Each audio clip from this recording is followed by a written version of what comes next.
seventh graders. Here's Teacher Amanda. Olá, turmas do 7º ano. Aqui é a professora de inglês Amanda e eu vim através desse vídeo fazer as correções das atividades da segunda semana do PET volume 2 de inglês.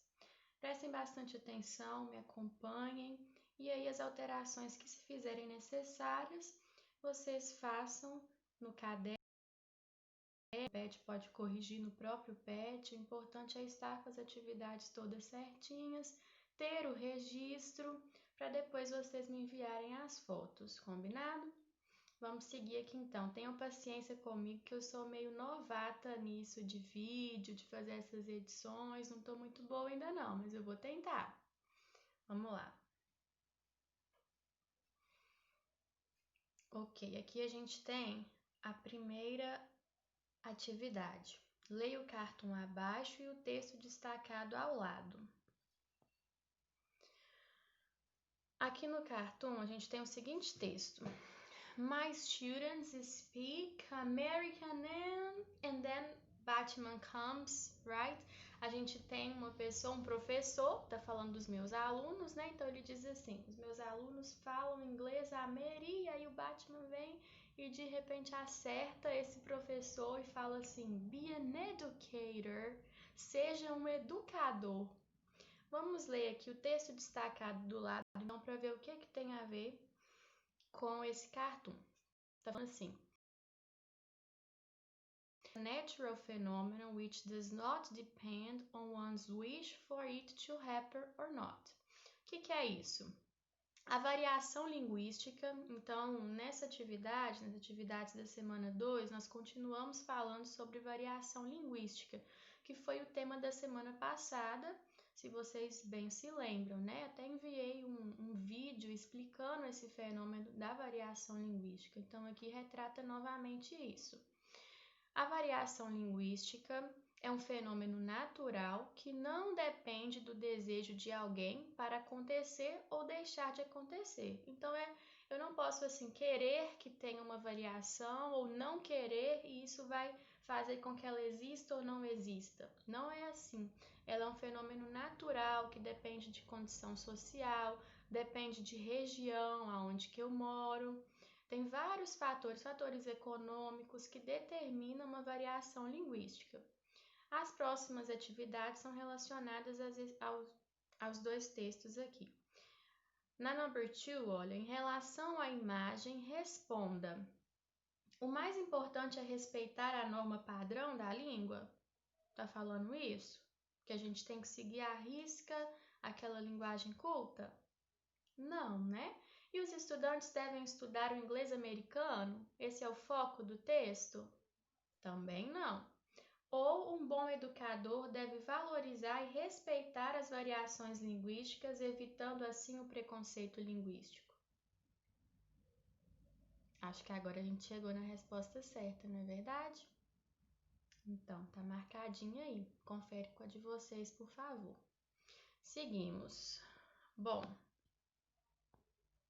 a respeito da frase linguistic variation is a natural phenomenon which does not depend on one's wish for it to happen or not, marque a opção correta. Então, a variação linguística é algo controlado pelos gramáticos? Alguém pode ter controle disso? Não, não é controlado. A variação linguística depende do desejo de cada um dos falantes. Eu tenho que querer ou não? Não, não é assim que funciona também. Eu não tive que querer ou deixar de querer falar uai, né? Sendo que eu sou mineira. Eu já cresci ouvindo isso, as pessoas falando uai, falando trem. E aí isso tá intrínseco, né, na minha linguagem. Então eu vou replicar isso na minha fala. Eu vou falar uai, eu vou falar trem, que trem bom, né? E às vezes eu não quero, às vezes eu nem percebo que eu estou falando assim. Mas isso faz parte da variação linguística. A variação linguística das pessoas? Isso. Chegamos na resposta certa. Confiram aí se vocês marcaram essa.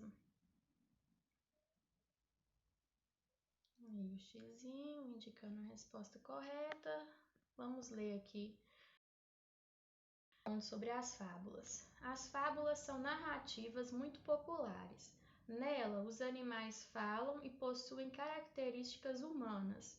No final, sempre apresentam um ensinamento moral para as pessoas. Êxopo foi um escritor de fábulas e nasceu na Grécia Antiga.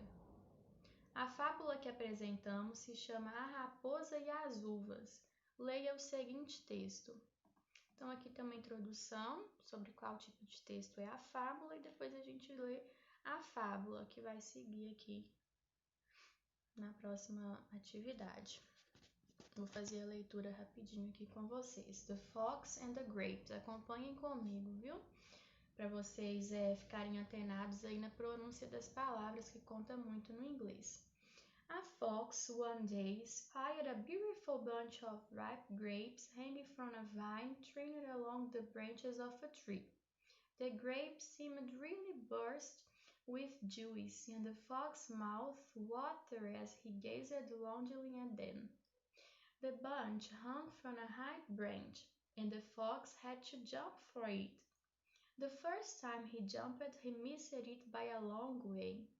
So he walked off a short distance and took a running leap at it, only to fall short once more. Again and again he tried, but in vain.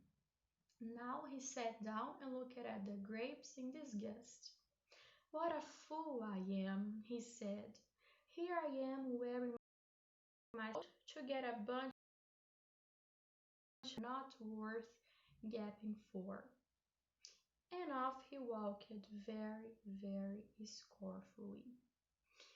Essa é a fábula, tá falando, né, de uma raposa que avistou uvas que pareciam deliciosas e ele quis comer essas uvas, pulou uma vez e não conseguiu alcançar. Depois ele pegou uma distância, correu e pulou, mas ele caiu no chão sem conseguir comer de novo. Tentou várias vezes, mas em vão. E por fim ele desistiu e falou com desdém, né? Que eu sou mesmo um idiota, né? Por que eu estou querendo comer essas uvas que parecem estar sem gosto, estar verdes, azedas, né? E nem parecem boas assim. Então, olha só, primeiro ele queria muito as uvas e no final, como ele não conseguiu, ele nem estava fazendo mais questão. Esse é o texto. A gente tem um vocabulary com as palavras mais difíceis do texto traduzidas. Então, gaze significa look at, olhar para. Branch é o galho. Scornfully, com desdém. Despise, desprezar. Belittle, fazer pouco caso. Longingly, ansiosamente. Seguimos aqui então para a atividade sobre a fábula. É a número 4.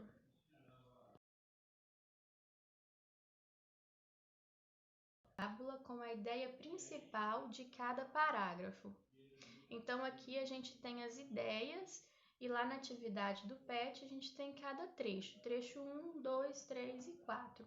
De acordo com esses trechos a gente vai numerar aqui. Vamos ver aqui. Bom, a raposa acha que está se desgastando para pegar um cacho de uvas que estão verdes e azedas. Trecho 3. A raposa se sentou e olhou para as uvas desanimada. Trecho 4. Um dia ela observava o cacho de uvas maduras, deliciosas e ficou até com água na boca. 2. E a raposa tenta pegar as uvas e após várias tentativas não consegue pegar o cacho. É o trecho 1. Na ordem do nosso PET, ok? Então fica 3, 4, 2, 1. A última questão é: escreva em português a moral da história com suas próprias palavras. Então, qual que você acha que é a moral da história? Está escrita lá no finalzinho do texto, dentro de um quadrinho, né? E é basicamente isso daqui. Quem não tiver feito ou quiser corrigir, pode escrever algo parecido com o que eu vou dizer. Existem muitos que fingem desprezar e fazer pouco caso daquilo que está além do seu alcance. E foi isso que aconteceu com a raposa. Ela queria muito as uvas, tentou, não conseguiu, viu que estava fora do alcance dela, o que ela fez? Desprezou. Essa é a moral da nossa história. E aqui no final eu coloquei para vocês que essa semana a gente vai ficar com a semana 3 do PET. Vocês podem começar hoje, fazer durante a semana as atividades das páginas 91 e 92, que fala sobre o Simple Past, é um tempo verbal. Vocês ainda não aprenderam, lembra que eu falei que era importante aprender o Present Continuous, aquelas coisas que eu revisei no início do ano, Simple Present, porque depois o currículo novo ia entrar no passado, então isso aconteceu agora. Vocês vão começar a ver o passado simples no inglês, então eu vou enviar um vídeo onde vocês podem conferir a explicação do Simple Past para depois fazer esses exercícios. E tem um pouquinho de vocabulário também, vocabulário, adjetivos, tá bom? Qualquer dúvida, contem comigo, estou à disposição. Um grande abraço, estou com saudade de todos, espero que estejam bem.